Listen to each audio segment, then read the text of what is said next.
আলহামদুলিল্লাহ একটু তো সুখ শান্তির জীবন যাপন করে অভ্যস্ত। শাইখুল হাদিসের পরিবারে জন্ম নিয়েছি, সব ধরনের সুখ শান্তির আসবাব তো এখানে বিদ্যমান, জন্ম থেকেই দেখতেছি।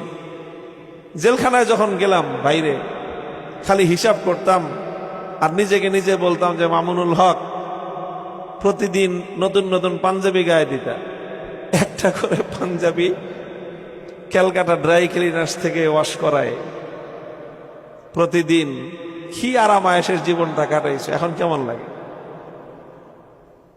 তো নিজের কাছে নিজে অনুভূতি পাইতাম, জেলখানায় একটা পাঞ্জাবি এক সপ্তাহ গায়ে দিতাম। কেন? চাইলেই পাঞ্জাবি আরো নেওয়াইতে পারতাম, কি করবো পাঞ্জাবি গায়ে দিয়ে। আমি একটা পাঞ্জাবি নিয়ে আসছি জেলখানা থেকে, আমি নিজেই মনে হয় এর মধ্যে 70টা তালি দিছি। এই জন্য না যে আমার পাঞ্জাবি নাই, পাঞ্জাবি চাইলেই আমাকে বাইরে থেকে দিত। আরে পাঞ্জাবি পরে হবে কি জেলখানায়? এই যে দুঃখ কষ্টের যে অনুভূতি জেলখানার, মনে হয়েছে আমার অতীত জীবনের 49 বছরের জিন্দগির সুখের কোনো মূল্য নাই।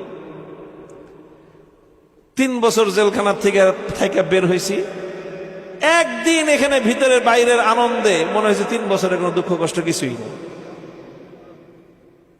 ভাই বাস্তবতা এটাই, মানুষ যেটার বাস্তবতার সম্মুখীন হয় না, অতীতের দুঃখ এবং কষ্ট যাই থাকে তার কোনো মূল্য থাকে না।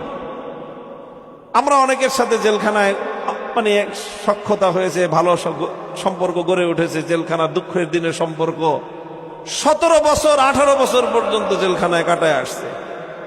চিন্তা করেন, 17টা বছর একসাথে জেলখানায় লাগাতার। ওই মানুষগুলো বের হয়ে আসার 1 সপ্তাহ পরে যেয়ে দেখি 17 বছরের দুঃখ কষ্টের আর কোনো ছাপ তাদের জীবনে নেই।